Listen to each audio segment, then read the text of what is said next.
The following is some parts of a conversation with Cinthia Mulanga, a now 27 years old visual artist from Congo, based in South Africa, that has been listed in the Artsy Vanguard Artist Report as one of the 10 international exceptional talent who span generations and geographies, mediums, and messages.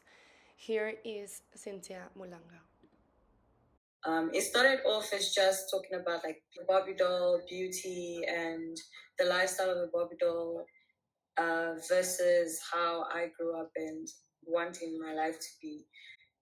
But then delving deep into the concept or the idea of the Barbie doll and the construct of that, it has completely changed my perspective on toys, on representation, and obviously added the standards and the misrepresentation of Black women as a whole. So the work is highlighting on those conversations. And it's wild because my work is very broad at some point. It's not only picking on to like one thing. At some point, it picks on race. It's not very political, but that also depends on how the audience or the viewer is receiving it on a personal level, which is another thing that I don't try to dictate how the viewer should read or how they should feel or relate to the work. What is like your aim when you create? Like, what do you want to put outside of your head or materialize with your creations? Um, it's mostly expression of whatever I've experienced or what I've observed in like society as a whole, and also kind of like show some kind of representation of certain aspects that are not being spoken about, like the whole conversation of womanhood and what happens in those times from like a very young age to what that is possibly like when a young Black woman grows up and such. So I think those are the conversations I'm touching on. What themes are common to your diverse practice? The common one is like the whole conversation of privilege. So when like growing up with like playing with Barbie dolls, you obviously envy almost the lifestyle of this toy and what it could possibly stand for. And so when you grow up, you aspire to kind of live like that. And then when you're in the real world, it doesn't work like that because firstly you realize your skin tone is not the same as the Barbie doll, so you don't get the same treatment, the same type of the same access and things like that. So privilege is one of them because you're treated very differently when you look a certain way. Your work is about womenhood and displays different women or dolls. And every time I've seen you, you were with your sister. Can you tell me about the relationship you have with her?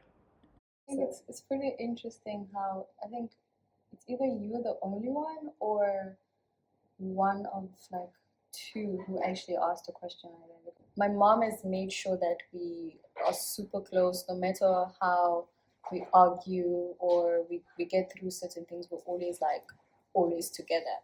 And so it's very evident that wherever I go, you will always see my sister or my brother there with me. So I think I'm very family oriented. Does your family influence your paintings? One of the ways to know me is through my family. And so my mom, my sister, in a way, I do add essence of them in my work, but not necessarily having to paint them. Like one of the works that I did for Gucci, I painted myself and also my sister within the work. It was like a whole family affair thing.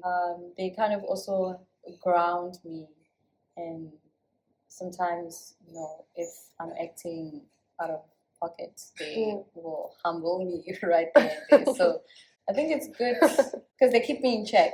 So that's the relationship I have with my family. So, given that womenhood is an important topic of your work and that your family is an important part of your life, could you tell me about your mom? Um, I was born in Congo. Yeah. And so my mom owned own hair and beauty salon, and whenever she would have clients by, I would just sit in the corner or underneath the table picking certain things. So whenever she make a dress, I'll pick those pieces and keep that for my dolls whenever I go home. So like the doll is a very important thing here as well. Yeah, so going back, I would see different women coming in and out of my mom's hair salon, whatever it's makeup and nails and all of that. The conversations that were happening as well in the hair salon were, I mean, I was too young to understand or remember some of the conversations. So, but it was very exciting and very intriguing. Like the conversation as a kid, you just like amused, like women talking about men or marriage, work. So I would just sit there and gathering all of these conversations together. So I'm, in a way, as a child, you absorb in that, and you have a whole library of all of these conversations. And so when we moved in South Africa, again, my mom then started just renting like a chair. Also, it's different how it was, from owning your own to now, having to rent. That was also kind of like a struggle. And so also in my work, there is how the women just in the work are just existing.